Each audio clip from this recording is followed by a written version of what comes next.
Snap tools give you greater accuracy when working with transforms. They are most effective with the Move tool, although they can be used with Rotate and Scale as well. The default hotkey to toggle Move Snap mode is S.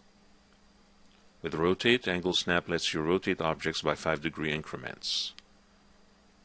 The default hotkey to toggle Angle Snap is A.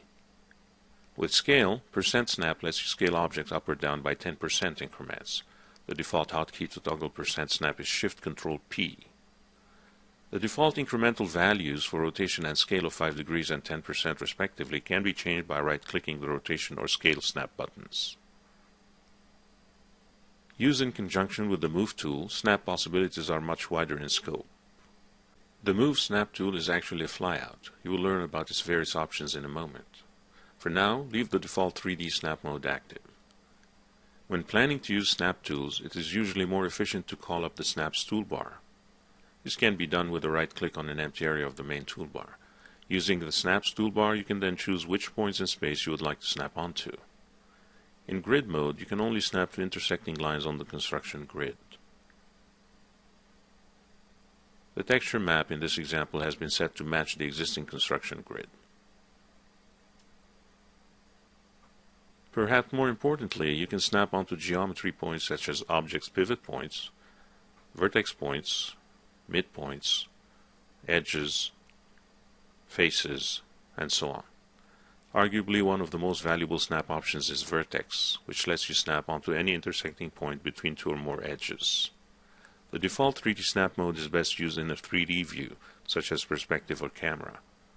In this mode, you can relocate an object in all three directions, X, Y, and Z, so that a point on the source object snaps onto a point on the target object.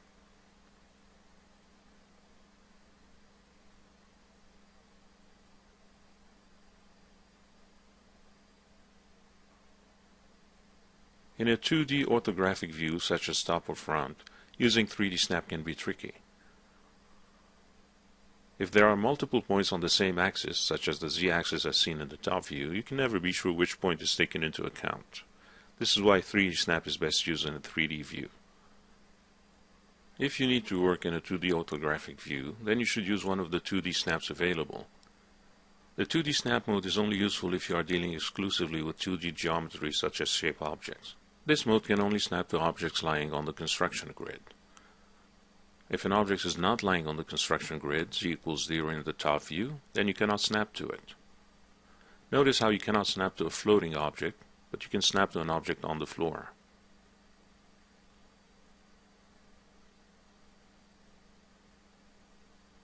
This makes 2D snap difficult to work with when using objects in various 3D locations. On the other hand, the 2.5D snap mode is very useful when you need to relocate an object on one plane without affecting the third dimension.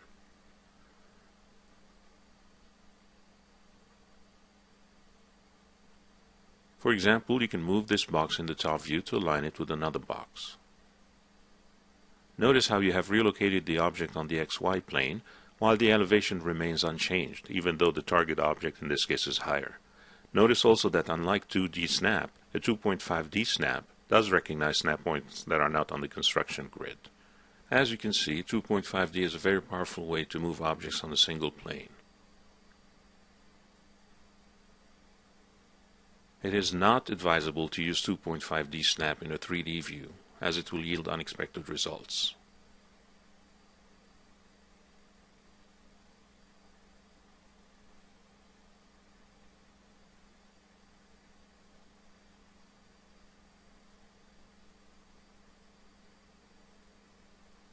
Finally, take a look at the Use Axis Constraints option. This is best used in 3D snap mode with the Transform gizmo disabled.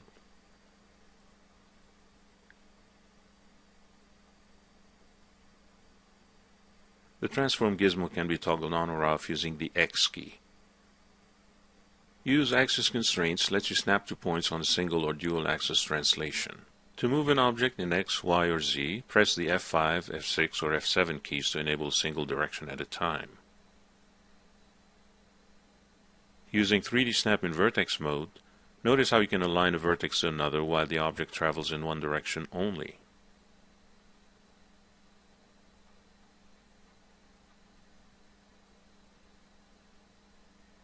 It is important to note that this mode also works in two directions simultaneously. This in effect replaces the 2.5D mode you learned about earlier. To set this mode to work in two axes simultaneously, use F8 to move between the XY, YZ, and XZ planes.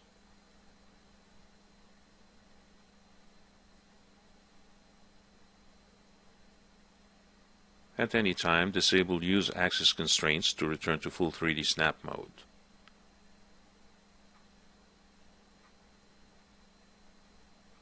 Don't forget to toggle back the Transform Gizmo X key when you're done.